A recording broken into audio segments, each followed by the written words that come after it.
You want thingamabobs? I've got 20. Loren! I want more.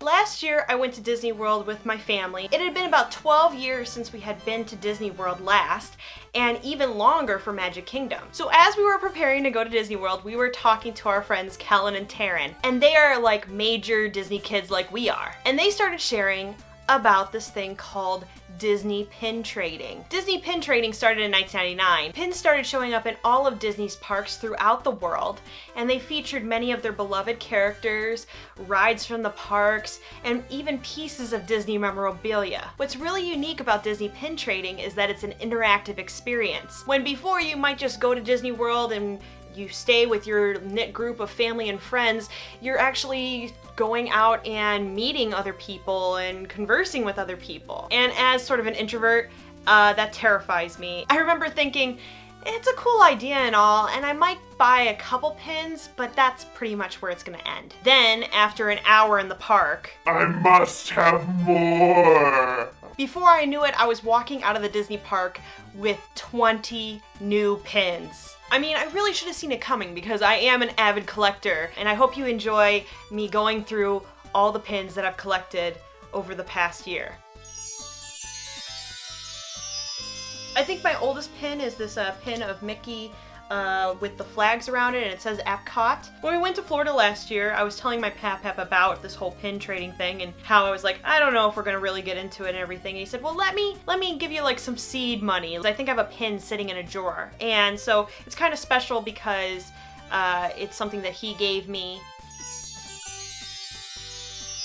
This is a pin that is featuring the Fantasmic, which I'm really excited to see again after all this years. We're going to Hollywood Studios, and that's going to be the late night entertainment is going to that show. It features Flotsam and Jetsam underneath it. It was an expensive pin, and I don't think I'm ever going to trade this pin. This is a really cool pin because it features all 4 of the parks. Even for Hollywood Studios, it still has the magic ear hat. This is one pin that it was like almost required that I had to buy. It's a Minnie as a Nurse. And I don't really know the history behind it, but there is a Disney Nurse Day, and there are special pins that are sold only on that day. But I'm kind of a sucker for pins that have moving parts, and this pin spins. And you can choose between Jedi or Sith, Jedi or Sith. And I kind of like that it's Darth Vader versus Mickey, so that's kind of cool. Ariel is one of my favorite Disney princesses, and I really like this pin. She just looks all coy in this, pardon the pun. In this pack were the 100 Acre Wood characters, and they look so adorable. And that's sort of the nice thing about rack pins or collector series is that you get all of the series in one go. Yes, you have to pay a lot of money for it, but you get it all in one go and then your collection is done. Another thing I'm an absolute sucker for are mystery packs, and that's what made up the majority of my purchases at Magic Kingdom, was the Best Friends series. And they had a bag that had 2 pins in it, and they featured a bunch of different friends. And I would love to get the rest of the series. One such collection that I have that I got on eBay, Chip and Dale, and they're in various foods that you can find in the Disney parks. Another series that I really, really love that I collected all of them are the Disney Show Business pins, and they feature stage, television, film, and music, and 4 out of the Fab 5 on it. Some collections I'm hoping to finish, though, are the license plate series. I only have one, and it's Space Mountain. They feature specific Disney World and Disneyland rides, but in license plate form. I would really highly caution you on buying large lots of pins because the majority of them are going to be scrappers.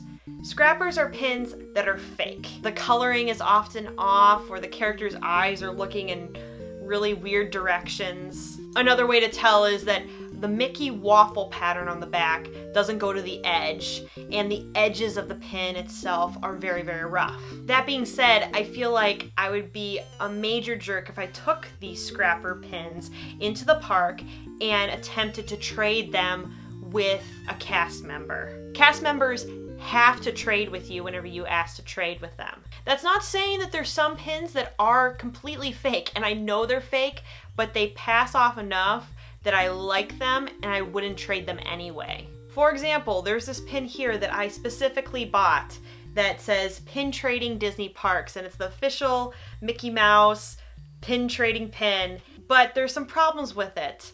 The edges are super rough, and the waffle pattern does not continue all the way to the edge, so I'm pretty sure this is fake. But I like it, and it passes off enough that I wouldn't want to trade it. And I spent money on it, so why would I get rid of it? So this is how you have to play it, though, is that whenever you go in the parks, you have to wear pins that you wouldn't be heartbroken if you lost, and that they also appeal to people so that they'd want to trade with you.